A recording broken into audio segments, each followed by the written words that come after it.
Now, I've been doing these video book reviews on a weekly basis, so I decided to convert to audio and include this in the I Love Kelowna podcast.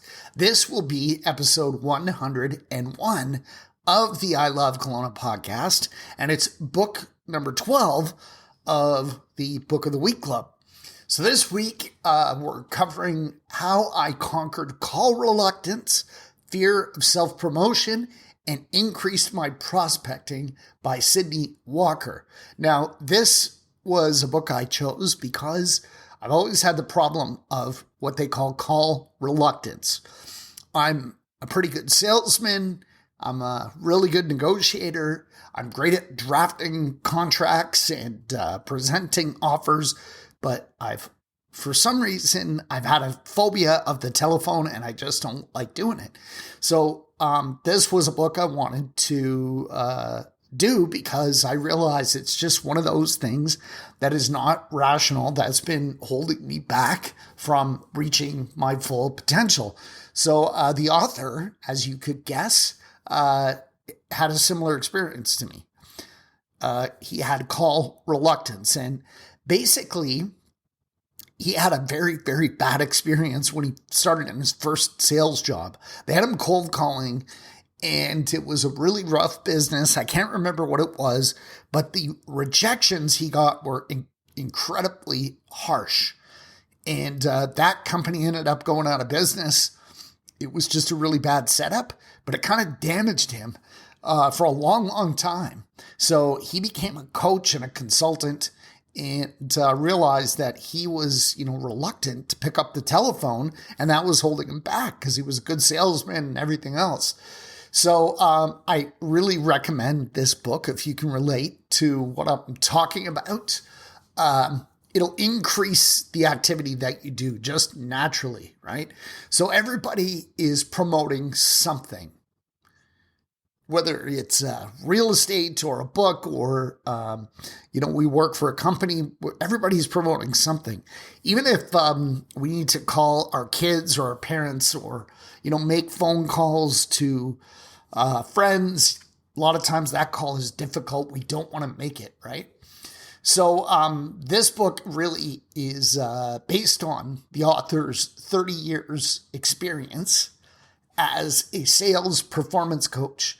And according to the author, he has helped thousands of people break through their barriers and find the will to make the prospecting calls that they need to make. Now, there's many different perspectives presented because everyone is a little bit different. The reason that I hesitate to pick up the phone is probably different than yours. So the key is really finding a state of mind that will allow you to take the action that you need to take.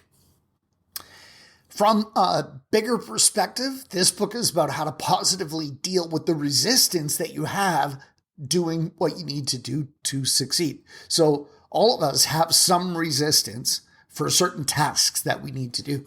So we can't eliminate resistance, but we can conquer it. We can deal with it. All right. There is a part of you, just like there's a part of me, that doesn't want to take any risks, right? That's our ego, trying to keep us safe, trying to protect our reputation, the part of us that really wants people to like us, right? But there's also a part of us that is practically fearless. And that's true for everybody. So if we can learn to block out the part that is putting on the brakes and learn to listen more carefully to the part that can do anything, then we can find the ways that to make the prospecting calls that we need to make. Now, I would say this book is very reader friendly. So the author himself reads the book. That's a mixed bag, as I've said before with audiobooks. Some authors are incredibly great readers and others are not so great. I can think of Scott Adams. I love his books, but I prefer when he doesn't read them. He's much better on video, in fact, than he is reading the audiobook. But the ideas are brilliant. So you have to get past the vocals on some books.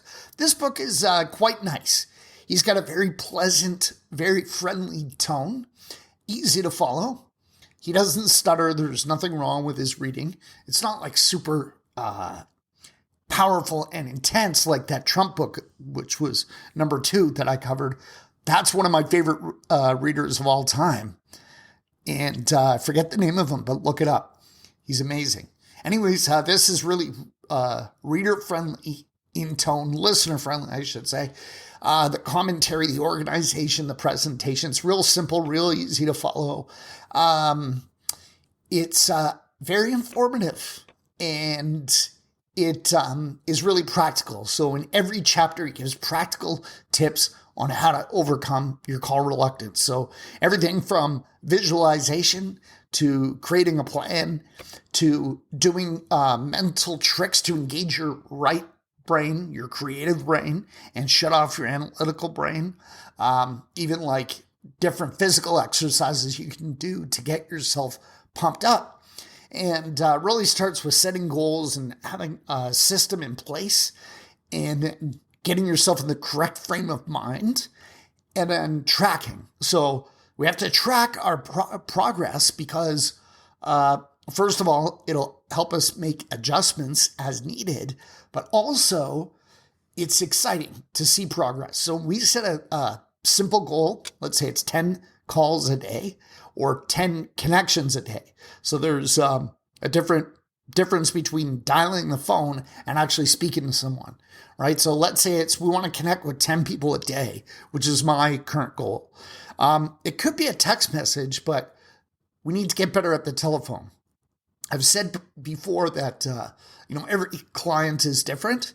I love sending texts. I've been good at it for decades. Like I was probably one of the first people to send a text on a cell phone way back in the old days.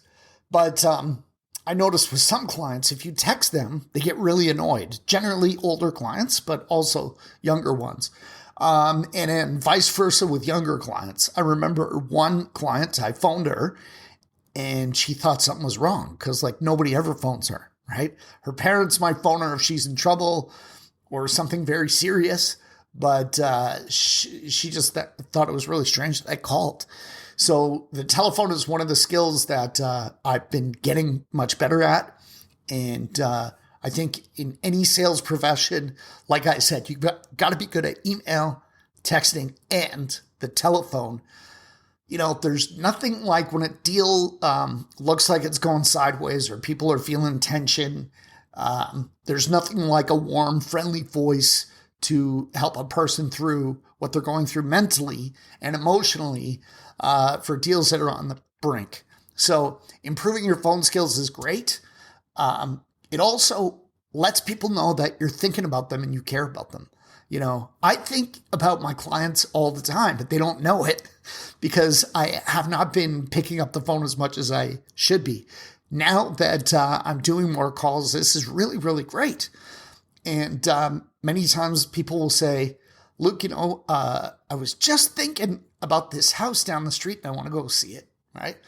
So it's always good to stay in touch by telephone. This is a great book, Sidney Walker, How I Overcame My Call Reluctance. The link is in the show notes. And next week, very excited, recommended by my good friend Marika Wolf with eXp Realty. She recommends the book Ninja Selling by Larry Kendall, and hoping to get her on the call for a video call and of course converted to audio. And we'll have a conversation. I really love doing the conversation style. So if anybody likes this and wants to get on the call, I'm always telling you a week in advance what the next book I'm covering will be. So next week, June 28th, 2020, will be Ninja Selling by Larry Kendall. Hope you enjoyed this. I kept it under 10 minutes this time. And have a great week. We'll talk to you next Sunday.